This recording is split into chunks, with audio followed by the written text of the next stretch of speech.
En la antigua Mesopotamia, región situada en Oriente Medio, entre los márgenes de los ríos Tigris y Éufrates, que corresponden en su mayoría al actual Irak, surgió la civilización sumeria, la civilización más antigua que se conoce en el mundo.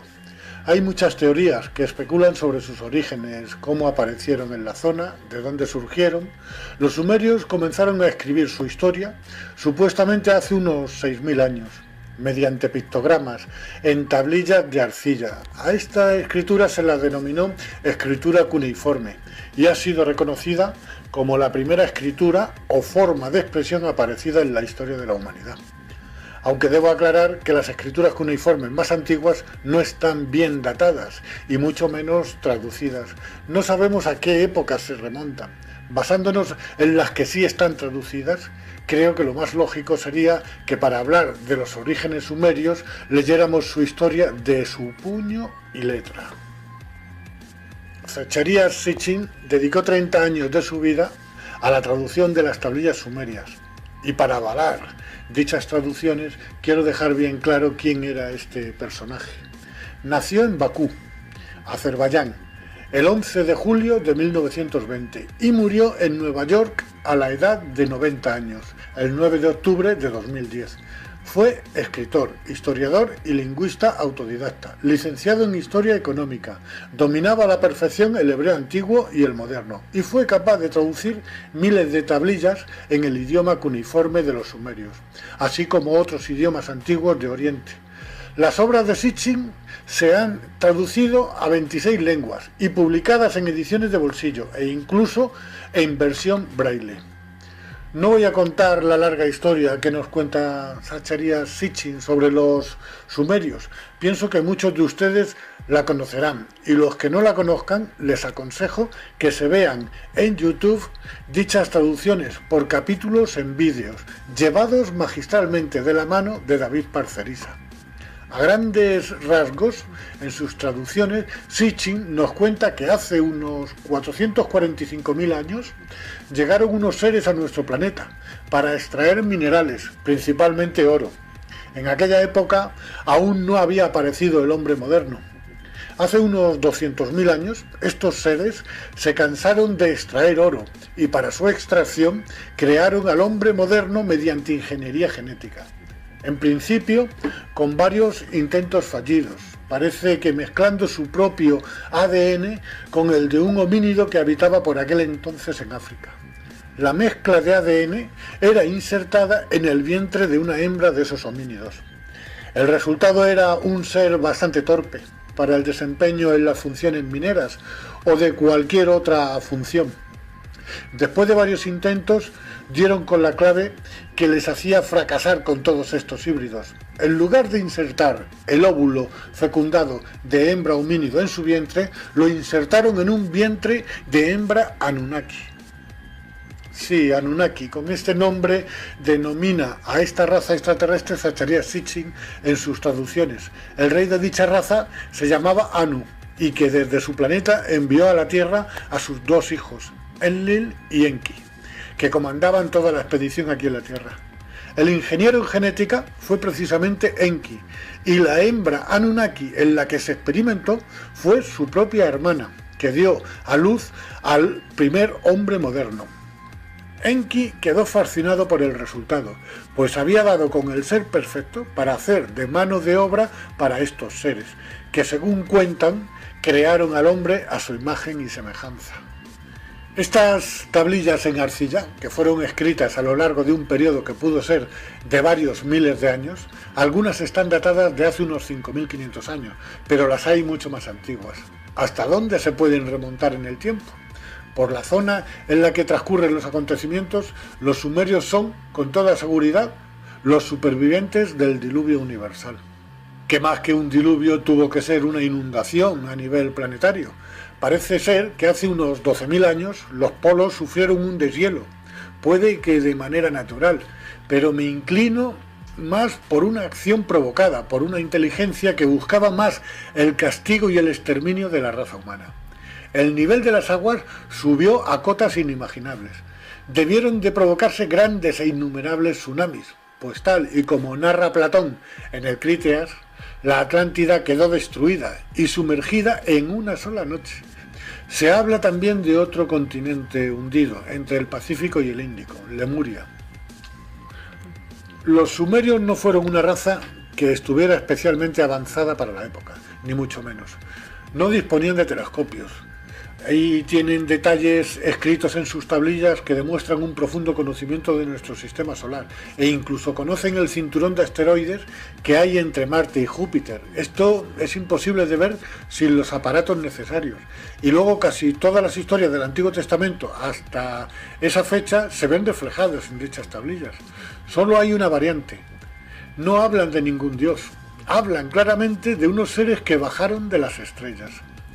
Solo cabe pensar que había escribas entre los sumerios y que tomaron al dictado lo que durante miles de años les fueron dictando los propios Anunnakis. Miles de años después aparecen los manuscritos del Mar Muerto. Son una colección de alrededor de 800 manuscritos, escritos en hebreo y arameo. Se desconoce por completo sus autores. Se encontraron en 11 grutas en los alrededores del Mar Muerto. La mayoría de los manuscritos se encuentran hoy en el Museo de Israel en Jerusalén, así como en el Museo del Departamento de Antigüedades en Amán, Jordania, y en el Museo Rockefeller de Jerusalén. Me llama poderosamente la atención este último museo, ya que pienso que hay una relación muy directa con los dueños del mundo actual. Estos manuscritos datan de los años 150 a.C. hasta el 70 después de Cristo. Por la fecha en que están datados, cabe pensar que son copias de las tablillas de arcilla de los sumerios, pues muchas de las historias que cuentan son coincidentes con estas. Por supuesto, me refiero solo a aquellos manuscritos del Antiguo Testamento que llegan hasta la época sumeria. Dichos manuscritos están considerados como copias, no hay originales. Quiero poner un dato en conocimiento de todos, en lo que se refiere a los manuscritos del Mar Muerto. No tenemos ningún texto con puño y letra de su autor original, y lo que sí tenemos son miles de copias antiguas. Alguien tuvo que traducir hace miles de años las tablillas sumerias al hebreo antiguo, de ahí la aparición de los manuscritos del Mar Muerto. Tuvo que ser un sumerio. Si no fuera así, hoy por hoy, creo que solo existirían poco más que los escritos del Nuevo Testamento, que son poco fiables, ya que en ellos existen más de 35.000 diferencias y contradicciones.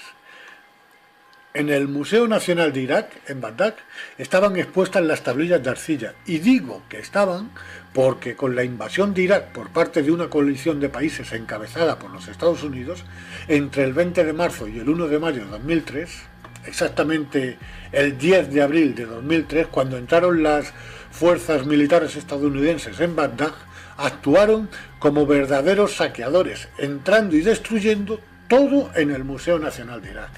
Los casi 200.000 objetos del museo, la mayor colección de antigüedades de Sumeria, Babilonia y Asiria en el mundo, fueron destruidas. Urnas antiquísimas despedazadas, miles de tablillas de arcilla cuneiformes de más de 5.000 años de antigüedad, robadas y destruidas. Muchas de ellas estaban por descifrar.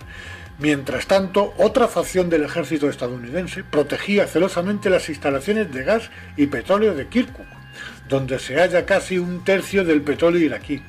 Es curioso, parece que entraron con dos fines: borrar la historia del verdadero origen del hombre y robar las reservas de gas y petróleo. ¿Dónde quedó el supuesto motivo de la guerra? ¿Dónde estaban las armas de destrucción masivas? Puedo entender que por codicia, por avaricia, fueran a por las reservas de gas y petróleo. Pero, ¿qué se esconde tras la destrucción de las tablillas de arcilla? ¿Será porque en ellas no hay un Dios omnipotente como creador del hombre y del universo, sino una raza extraterrestre que con ingeniería genética dio con la fórmula del hombre moderno, saltándose lo que hubiese costado millones de años de evolución?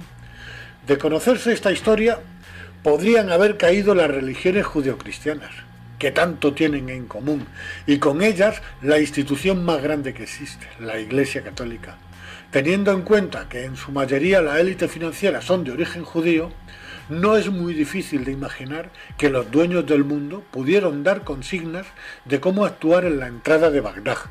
para que se pudiera salvar un secreto que lleva escondido miles de años y así impedir que cayera el Vaticano y todo lo que esto supone. No quedaría ni un ladrillo de iglesias y catedrales de las religiones monoteístas.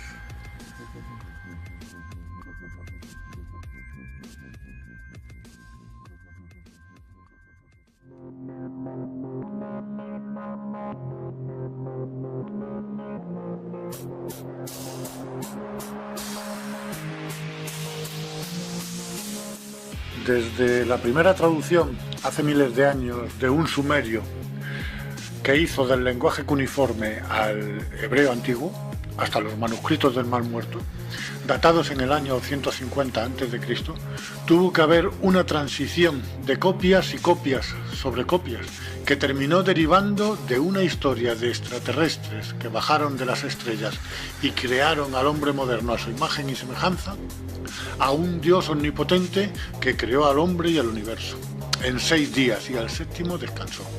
Desde luego, sí que se degeneró o se tergiversó la verdadera historia de la humanidad. Da que pensar. Es imposible saber en qué momento de la transcripción de textos copiados pudo obrarse tal calamidad. Quizás no fue degeneración accidental y forme parte de un plan.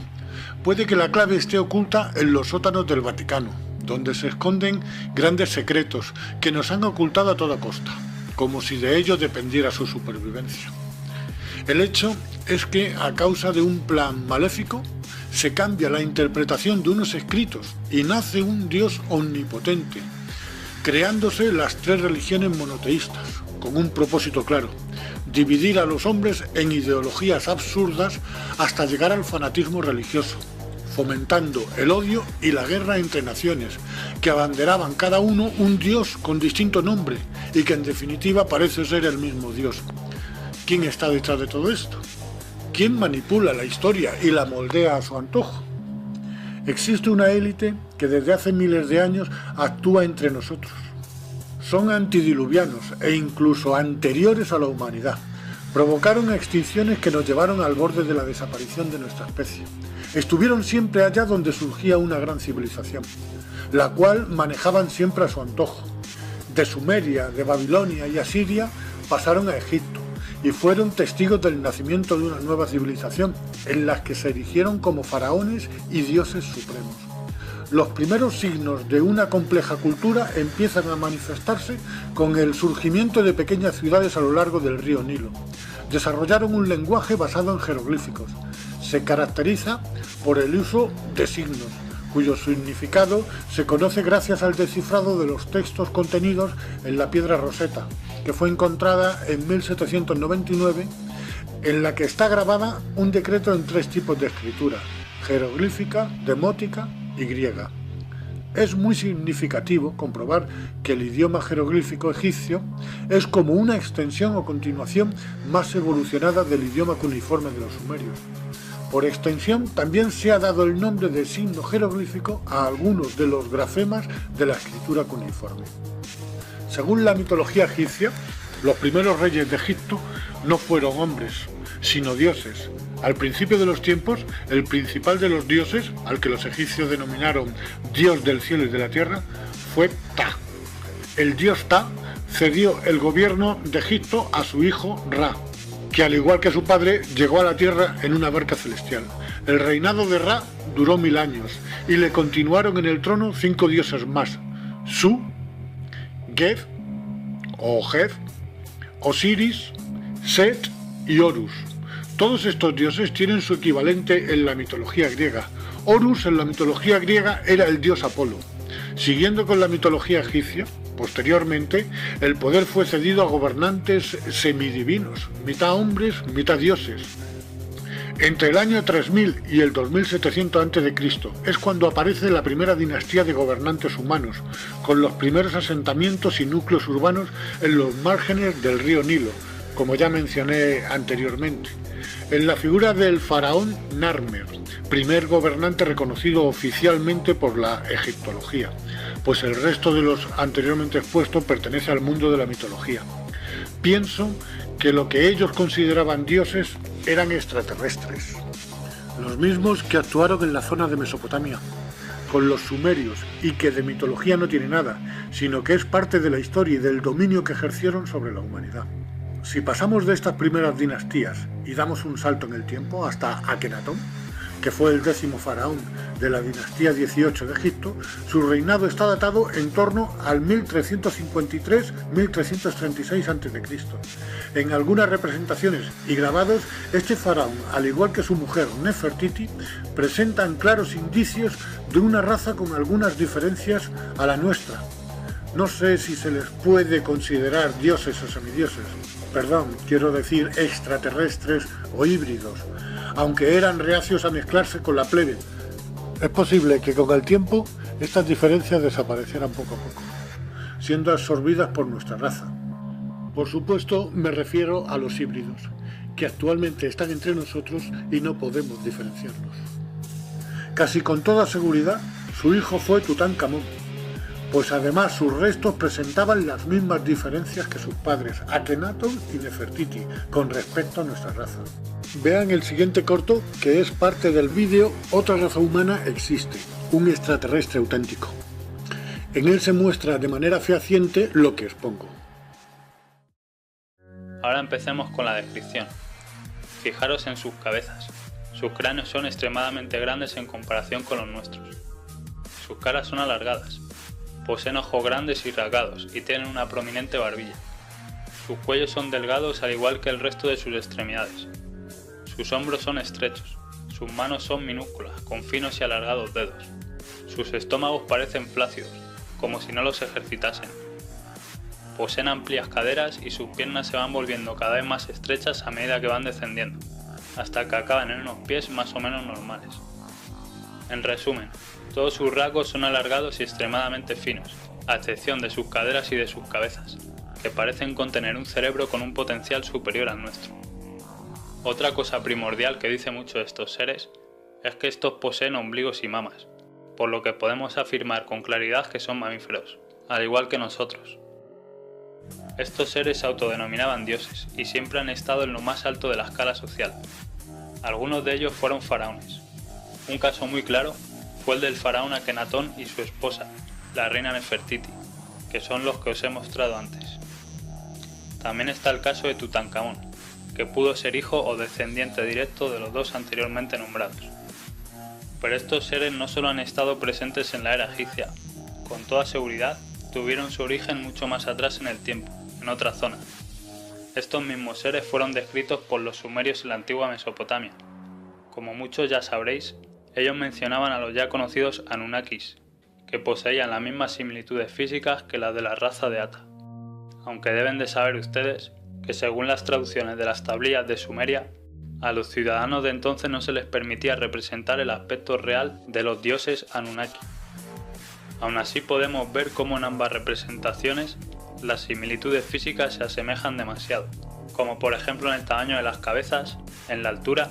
Incluso podemos ver a algunos de estos seres en ambas culturas representados con cabezas de águila y con alas. El simbolismo es el mismo. Ahora fijaros en el simbolismo que nos muestra tan abiertamente la Iglesia Católica. Para empezar, tienen un obelisco en medio del Vaticano. Pero hay algo que me llama más la atención. Ojo al sombrero del pontífice. La forma de este hace referencia a la forma de la cabeza de estos seres. La Iglesia utiliza los mismos sombreros que lucían estas criaturas en el antiguo Egipto. Creo que ya sabemos todos a quién adora la Iglesia, pues estos seres parecen ser los extraterrestres que bajaron de las estrellas y que nos crearon a su imagen y semejanza.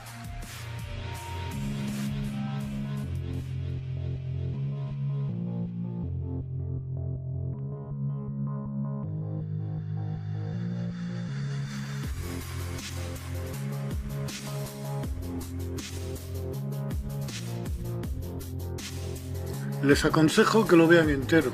Lo encontrarán en nuestro canal de YouTube, La Extinción que Viene. Les recuerdo el título. Otra raza humana existe, un extraterrestre auténtico.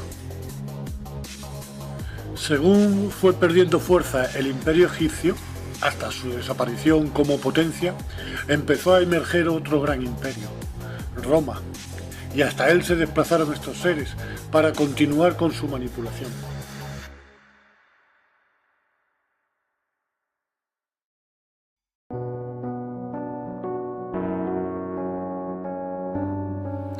Es curioso ver que cuando nace un imperio, ya nace con el fenómeno mitológico y que precede a este en demasiados miles de años. Se crea el mito y la leyenda de historias contadas directamente de personas, que a su vez las escucharon de padres o abuelos, provenientes de otras tierras, tales como Mesopotamia o Egipto, y que participaron en la expansión del mundo antiguo, llegando a formarse los primeros núcleos que posteriormente se convertirían en naciones, como la antigua Grecia o el Imperio Romano.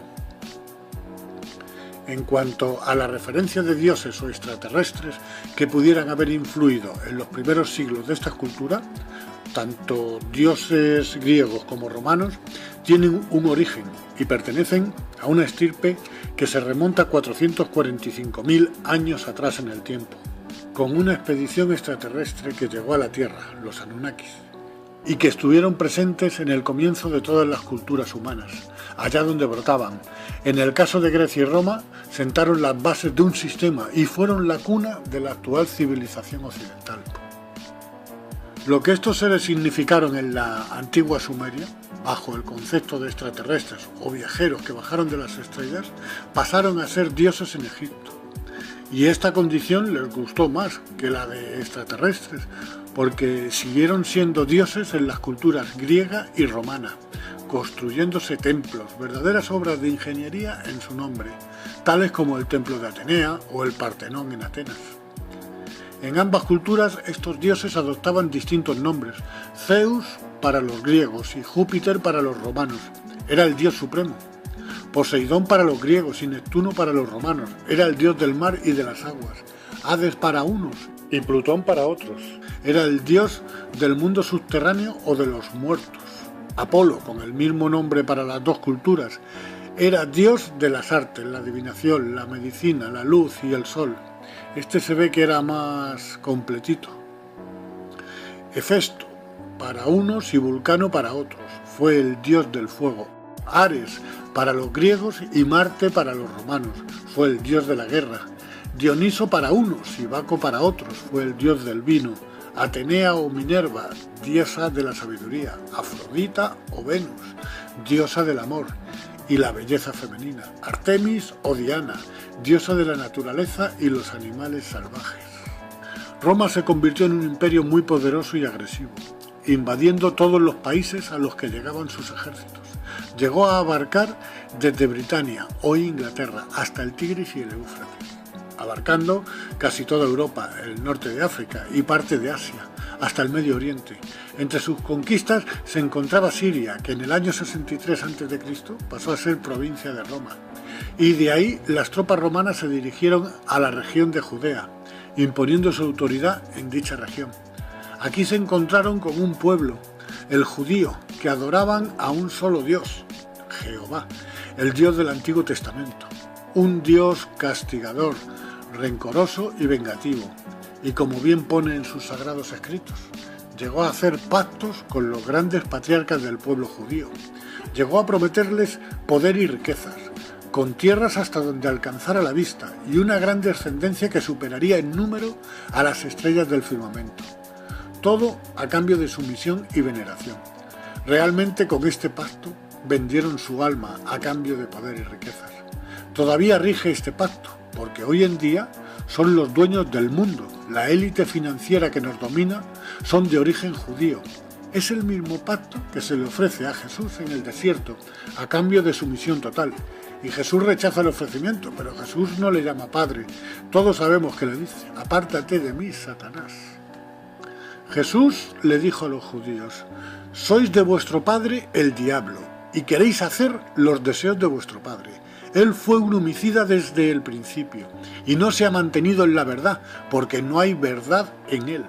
Cuando habla mentira, habla de su propia naturaleza, porque es mentiroso y el padre de la mentira.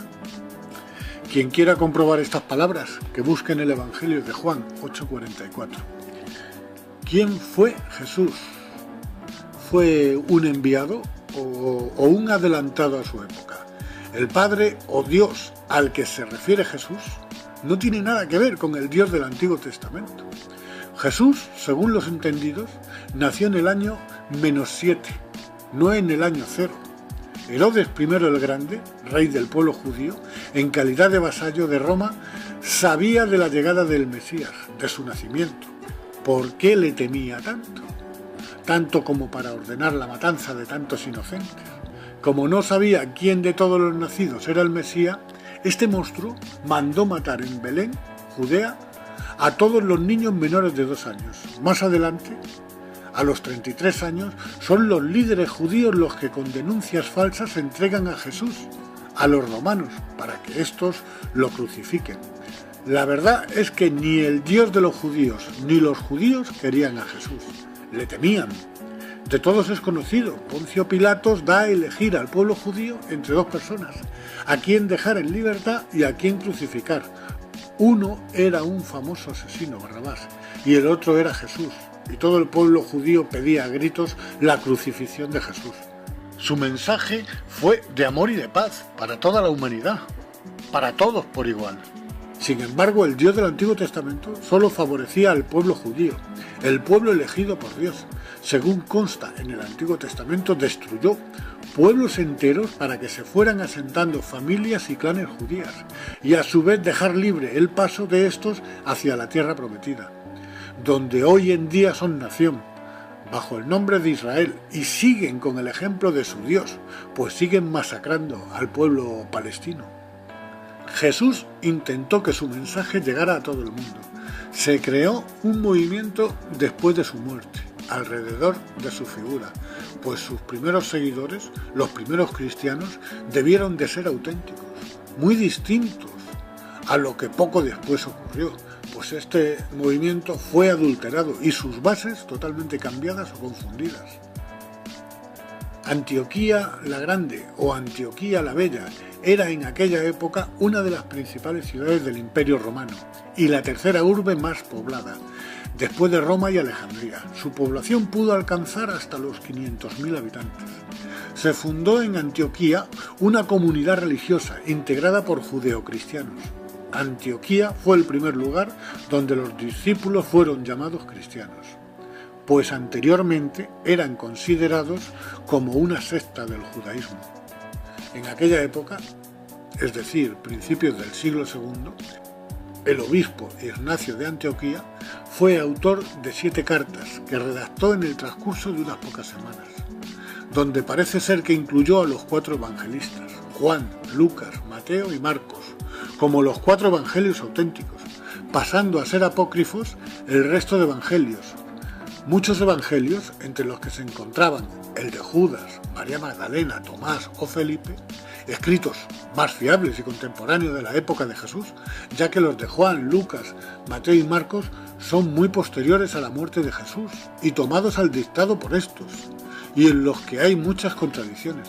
El obispo Ignacio de Antioquía fue condenado a muerte en tiempos del emperador romano Trajano, acusado de profesar el cristianismo. Las leyes romanas perseguían y condenaban a muerte a los cristianos. A principios del siglo IV de nuestra era, cuando la población cristiana creció hasta ser el 50% de la población total, el emperador Constantino I el Grande, para evitar más enfrentamientos entre la población, convocó el primer concilio de Nicea en el año 325, que otorgó legitimidad legal al cristianismo en el Imperio Romano por primera vez, y parece que fundió las creencias de una parte politeísta con otra parte monoteísta.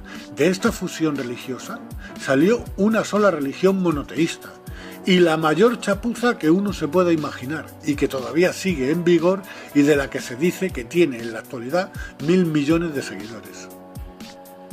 Yo me pregunto, ¿me estarán contando a mí entre sus seguidores? Porque resulta que si el dato viene de todos los bautizados, yo estoy bautizado, y como yo, muchísima gente a la que no se les preguntó si querían ser cristianos. Si a 1.000 millones le restamos los que no nos sentimos cristianos, ni tampoco somos practicantes, seguro que esta cifra bajaría muchísimo, a saber hasta qué cotas. Si Jesús levantara la cabeza, no se sentiría representado por esta iglesia, que lo único que hace es recaudar e invertir en bolsa y en oscuros negocios, en todas las industrias, para seguir creciendo como la mayor de todas las multinacionales, mientras que miles de niños mueren de hambre en el mundo. Su fuerza e influencia sobre los poderes políticos se ven reflejados en las subvenciones que reciben de casi todos los gobiernos y están libres de impuestos. Su conexión con la élite y el nuevo orden mundial es muy evidente. Hacia finales del siglo IV comenzó la decadencia del Imperio Romano y a finales del siglo V fue su caída. Viene la época de la Alta Edad Media o de la Edad Oscura, que abarca el periodo comprendido desde la caída del Imperio Romano hasta el feudalismo. Europa occidental emerge como una nueva civilización. El feudalismo reemplazó al Imperio Romano en Europa y empezaron a surgir los primeros reinos europeos.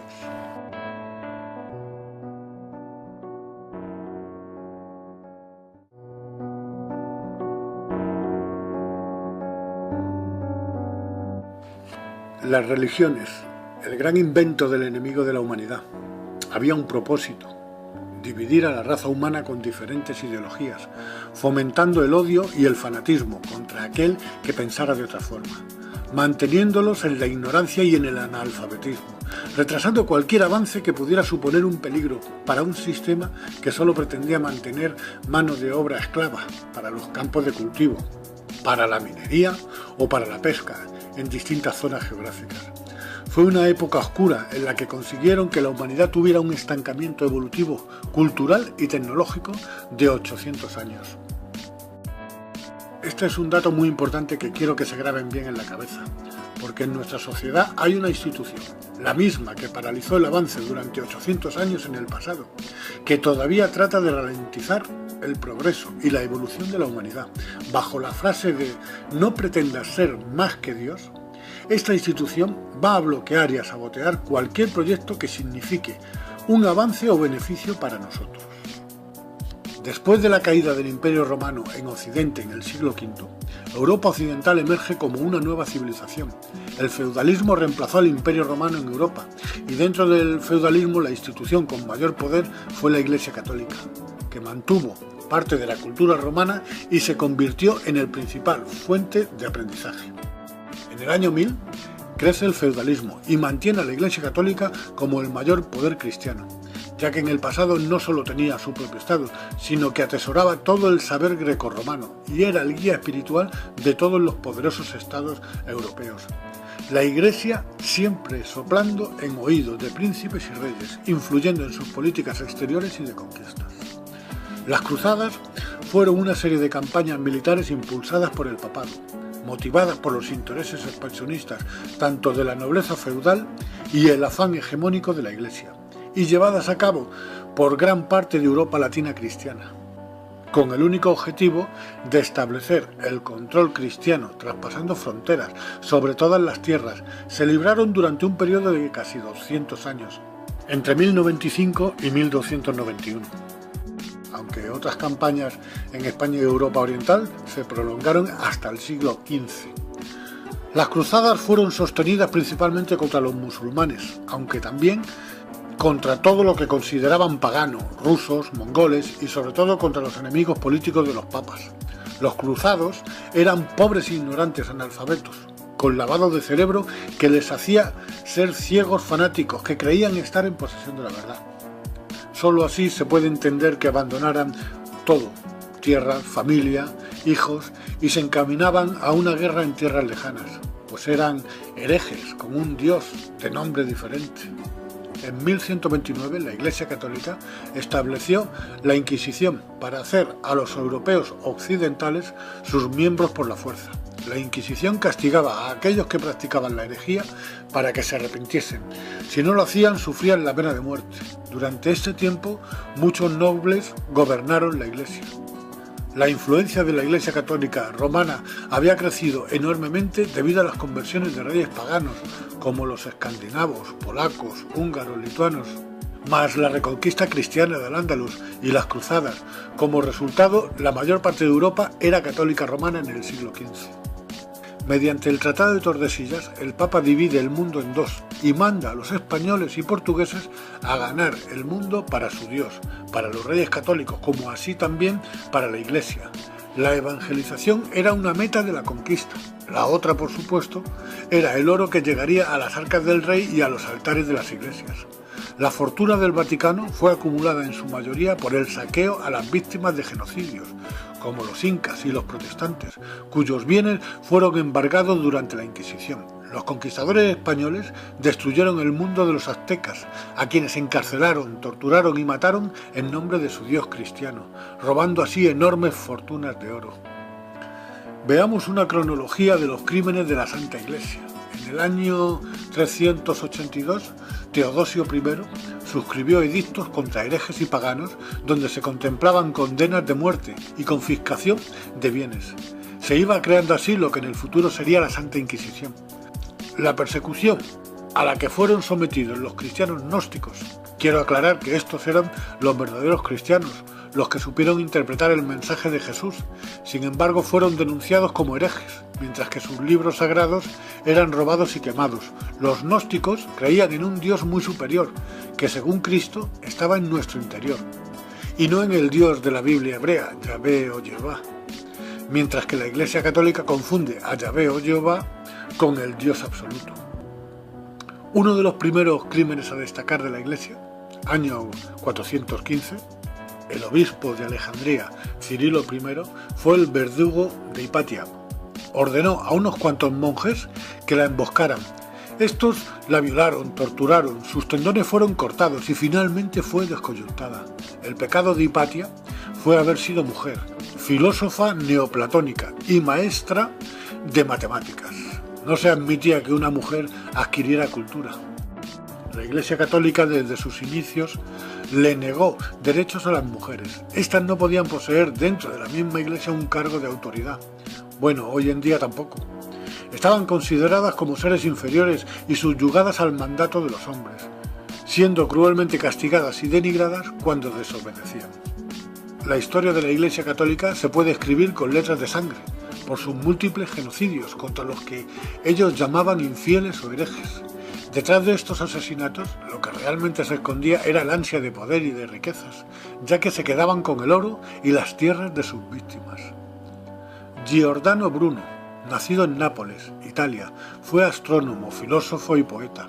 Fue asesinado por sus ideas innovadoras. Sus teorías sobre el universo superaron el modelo de Copérnico. El 17 de febrero de 1601, en una plaza de Roma, fue despojado de sus ropas y atado a un palo, con la lengua pillada en una prensa de madera para que no pudiese hablar. Fue quemado vivo, al igual que sus trabajos, cumpliendo así la sentencia por herejía dictada pocos días antes por el Tribunal Romano de la Inquisición. El verdadero motivo era el mantenernos en la ignorancia, que no avanzáramos en ningún campo.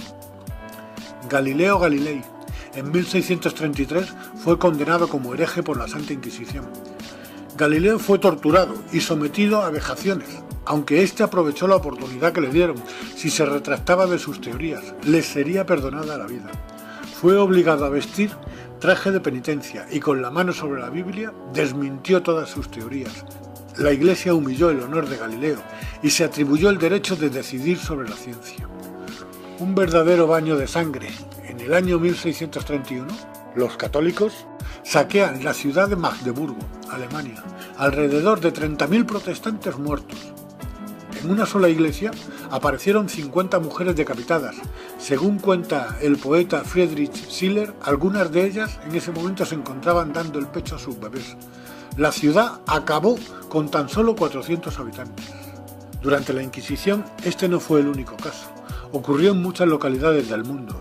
Iglesia y monarquía codo a codo, siempre de la mano, ostentando el poder y cometiendo verdaderas monstruosidades a lo largo de la historia, con algunas dinastías ya extintas y otras que aún existen en la actualidad. La de Alemania, casa de Hohenzollern, era de la línea prusiana. Austria, casa de Habsburgo. Bulgaria, casa de Wettin, de la rama Sajonia. Italia, casa de Saboya. Nápoles y las dos Sicilias, casa de Borbón. Portugal, dinastía de Borgoña, casa de los Austria, unión dinástica con España. Francia, con la dinastía merovingia, dinastía carolingia, casa de Valois, extinta en 1589. Y otra vez la casa de Borbón. Esta nos suena, pues empezaron a reinar en España después de la abdicación del último rey de los Austrias. El motivo de dicha abdicación fue que no quedaba ningún Austria. como heredero al trono, y esto ocurrió porque solo se emparentaban entre ellos, no se cruzaban con la plebe, y esto provocó el empobrecimiento genético. Era costumbre muy común entre la realeza no mezclarse con los que ellos llamaban plebe o vasallos, y a punto estuvo de ocurrirles a los Borbón más tarde. Otras dinastías aquí mencionadas se extinguieron, y también a muchas otras dinastías del mundo. Este detalle es muy importante, porque ya desde los tiempos sumerios, en el primer capítulo de esta serie, En busca de la verdad, ya ocurría entre los Anunnakis, como también ocurría en tiempos del antiguo Egipto, con los faraones citados en el segundo capítulo, como también en el tercer capítulo ocurría con los emperadores romanos, pues es de todos conocido cómo mantenían relaciones en muchas ocasiones con hermanas o hijas de las que tenían descendencia. Desde el principio de la historia ha sido un vínculo común en todas las esferas del poder. En Europa quedan 10 naciones con lo que políticamente es denominado monarquía parlamentaria. Hacia finales del siglo XVIII, con la Revolución Industrial, y finales del siglo XIX y principios del XX, empezó a florecer otro gran imperio en Norteamérica. Y gran parte del poder que hasta ahora estaba en la vieja Europa se trasladó allí para operar y dominar el mundo desde ese nuevo continente.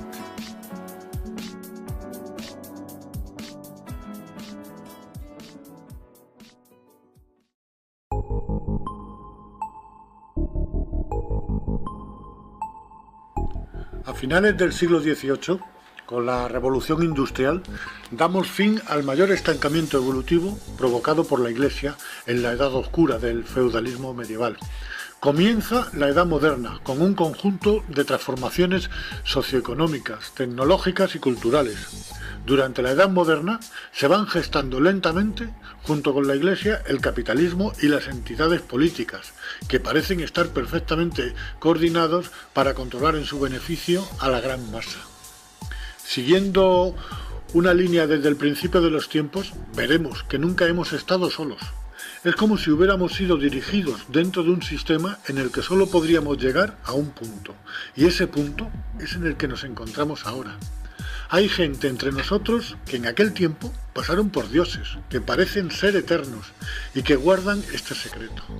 Nos hacen creer que aquellos que pasaron por antiguos dioses solo eran mitos o leyendas, o sencillamente que se fueron hace miles de años, y que a consecuencia de esto el hombre hereda la tierra. Pero no es así.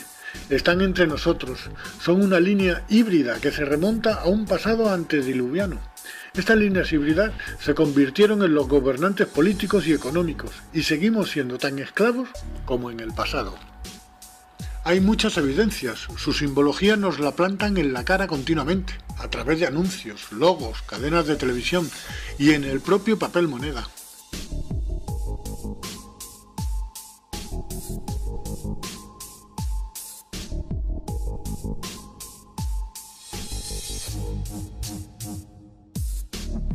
Aparecen en todo el mundo construcciones de miles de años de antigüedad, con una tecnología imposible para la época e incluso para nuestra tecnología. Son millones los avistamientos de extrañas naves con maniobras de vuelo imposibles. Se ha escrito mucho sobre ellas. Hay textos bíblicos que las describen. La referencia a ovnis en los tiempos bíblicos es constante. Son representadas en antiguas pinturas de los 5 continentes. Se llevan paseando por nuestro mundo desde la aparición del hombre moderno. Hoy en día son muchos los testigos que las han observado, atónitos, y que al contarlo se les toma por locos. Desde la Segunda Guerra Mundial hasta la actualidad ha habido un verdadero aluvión de avistamientos en todo el mundo. Desde el famoso caso Roswell se crearon muchas organizaciones gubernamentales. Algunas se daban a conocer, como el Proyecto Libro Azul, que fue una serie de estudios sobre ovnis por parte de la Fuerza Aérea de los Estados Unidos. Estuvo operativa desde 1952 hasta 1969. Se recogieron, analizaron y archivaron miles de informes ovni. En realidad, estos estaban más preocupados de poner en ridículo el tema ovni que de descubrir cualquier evidencia alien. Hubo otras organizaciones paralelas tan secretas que el propio gobierno negaba su existencia. Los famosos hombres de negro, presuntos agentes secretos gubernamentales o extragubernamentales, encargados de ocultar cualquier evidencia extraterrestre en la Tierra. Se empezó a hablar de ellos después del caso Roswell. Algunos testigos de este incidente denunciaron amenazas muy fuertes por parte de oficiales del ejército, incluso amenazas de muerte del testigo y de su entorno familiar. A partir de estas denuncias empezaron a aparecer los hombres de negro, que eran descritos como hombres de gran corpulencia e inexpresivos, con enormes gafas de sol negras, vestían con trajes de negro. Siempre llegaban en un coche totalmente negro y sin ningún distintivo o señal que los identificara. Ya no se podía denunciar, ya que el gobierno negaba cualquier vinculación e incluso negaba la existencia de dichos hombres. A partir de aquí y durante décadas se vieron en los escenarios de algunos avistamientos ovni. Según contaban los propios testigos de dichos avistamientos, declaraban haber sido amenazados si contaban lo que habían visto. Se llegó a sugerir que estos hombres eran alienígenas. En la famosa serie norteamericana de los años 90, Expediente X, serie que tocaba estos temas con bastante rigor, ya que siempre basaban sus argumentos en casos reales con teorías sobre conspiración.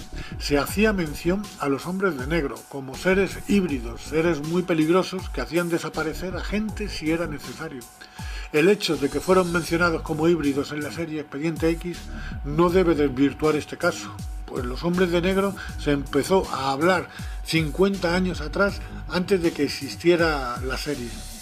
Parece claro que la visión que tenían los hombres de negro era la de borrar cualquier vestigio del tema extraterrestre.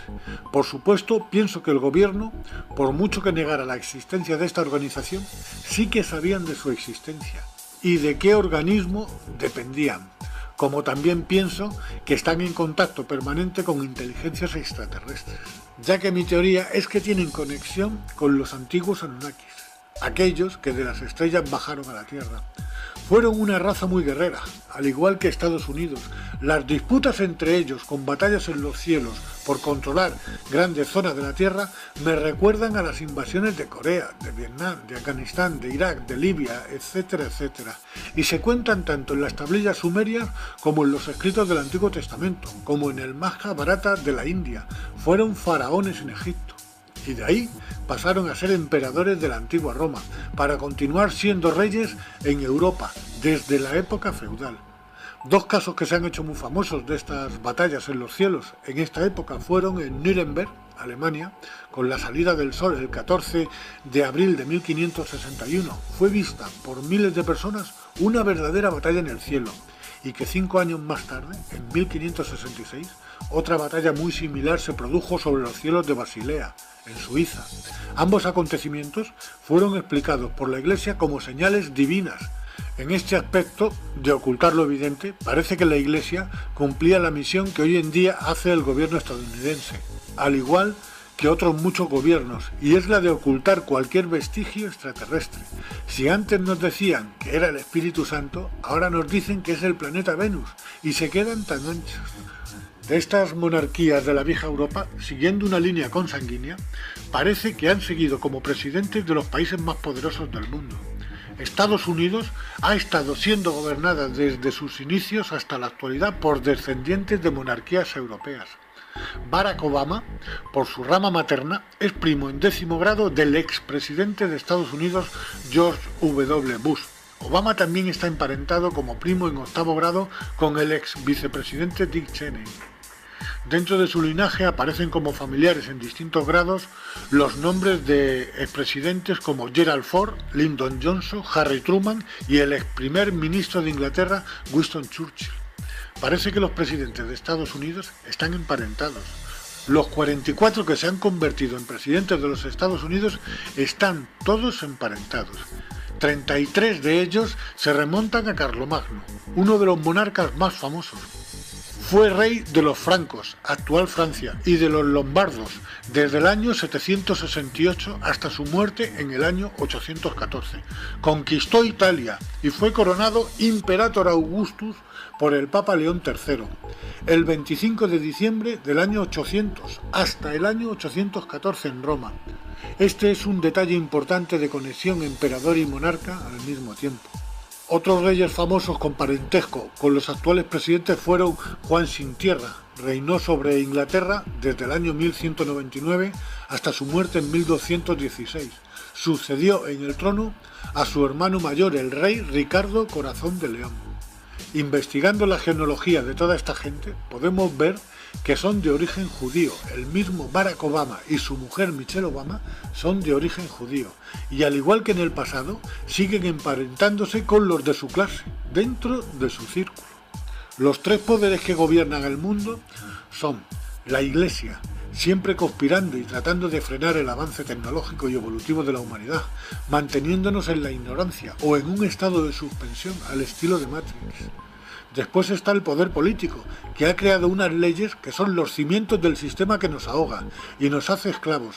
Y detrás de estos, ocupando lo más alto en la cúspide de la pirámide, un poder oculto, una sociedad secreta tan poderosa que hace temblar a los cargos políticos más poderosos del mundo. Forman una sociedad cerrada, con un poder increíble, tienen un arma invencible, manejan la economía mundial, controlan todas las industrias, son una élite financiera, propietarios de los mayores bancos del mundo. Y a través de estos controlan los bancos centrales del mundo, desde la Reserva Federal Americana y desde el Banco Central Europeo. Reginald Mackinac fue banquero y político británico. En el año 1924 dijo: "Me temo que al hombre de la calle no le gustaría saber que los bancos pueden crear, y de hecho crean, dinero. El volumen del dinero en existencia varía solamente con la acción de los bancos, acumulando o reduciendo los préstamos. Los que controlan el crédito de una nación dirigen la política de su gobierno y tienen en sus manos el destino del pueblo. Emiten el dinero en la medida que les conviene y crean colapsos a nivel mundial cuando les viene en gana. Un ejemplo muy claro, y que está muy reciente, es la actual crisis y la llegada del nuevo orden mundial. Fíjense en el siguiente vídeo, las 3 etapas de la crisis. La crisis, una maniobra de los banqueros. Esta estafa, llamada crisis, se puede resumir en 3 etapas. La primera etapa: los bancos son autorizados por la Reserva Federal y el BCE a conceder todo tipo de créditos, sobre todo hipotecarios, con las mayores facilidades al cliente. Para ello, la Reserva Federal y el Banco Central Europeo emitirán todo el dinero que les soliciten los bancos para conceder dichos créditos. Después de unos cuantos años concediendo créditos a diestro y siniestro, apenas sin poner inconvenientes, viene la segunda etapa. La segunda etapa. A estas alturas el consumidor ya ha pagado una buena parte de la deuda y aquí se pone en marcha el parón. De golpe se corta el flujo de los créditos. Todos los bancos al unísono dejan de conceder créditos y todas las empresas constructoras con proyectos enteros terminados, así como urbanizaciones enteras por vender, cientos de miles de viviendas esperando un comprador. Comprador que no llega, pues no se conceden créditos. Todos estos pisos se los tuvieron que comer las constructoras y muchas de ellas no aguantaron el tirón y miles de empresas que vivían de ellas tampoco, viniéndose abajo y mandando al paro a millones de personas que tenían pendiente créditos hipotecarios que no iban a poder seguir pagando. Otras industrias como las del automóvil también corrieron la misma suerte. Y esto dio paso a la tercera etapa. Tercera etapa. Los bancos, ante el impago de los créditos, inician su elaborado plan de quedarse con todo. Los desahucios no se hicieron esperar, quedándose con las viviendas y dejando a sus propietarios en la calle y con la deuda que les faltaba por pagar. Quiero aclarar que un crédito es un dinero adelantado que va existiendo en la medida que el consumidor lo va pagando mes tras mes. Bajo este principio hay que entender que los bancos prestan un dinero que no existe. Luego se quedan con las casas de sus víctimas que sí existen y que estuvieron pagando mes tras mes con un dinero que sí existe. Y se quedan con una deuda real que no deja levantar cabeza a nadie. Esto no es la primera vez que ocurre, porque esto mismo ya lo hicieron en 1910 y en 1929 con el famoso crack del Octubre Negro. La gente, al igual que ahora, se tiraban por las ventanas. Esto es el comienzo de una nueva era. El nuevo orden mundial está llegando a todas partes. Se avecina de nuevo la Edad Oscura, donde unos pocos se erigen como los dioses del pasado, para mantenernos bajo su pie como esclavos. Los causantes son la élite, o mejor dicho, el cártel de banqueros que domina el mundo. Me refiero a los Rothschild, J.P. Morgan, Rockefeller, Warburg, etc., etc. Son de origen judío, al igual que los presidentes estadounidenses. El pacto que sellaron los grandes patriarcas con Yahvé o Jehová sigue estando en vigor. Siguen siendo el pueblo elegido por el Dios del Antiguo Testamento. Se prevé un enfrentamiento en el que quieren solucionar el problema de la superpoblación. Y como si fuéramos ganado, pretenden sacrificarnos. Provocarán la Tercera Guerra Mundial. Todo nuestro mundo está a punto de venirse abajo. Depende del resultado de una próxima guerra en la que quieren reducirnos a menos de la mitad de la población mundial. Se ha activado una cuenta atrás. Nos estamos quedando sin tiempo para organizarnos, para poder hacer frente a este enemigo tan colosal, que ha sabido dividirnos y enfrentarnos a nosotros mismos. Nuestra supervivencia depende de la unión, que se pongan de nuestro lado los ejércitos y fuerzas del orden de todo el mundo, porque si siguen del lado del enemigo capitalista, pereceremos.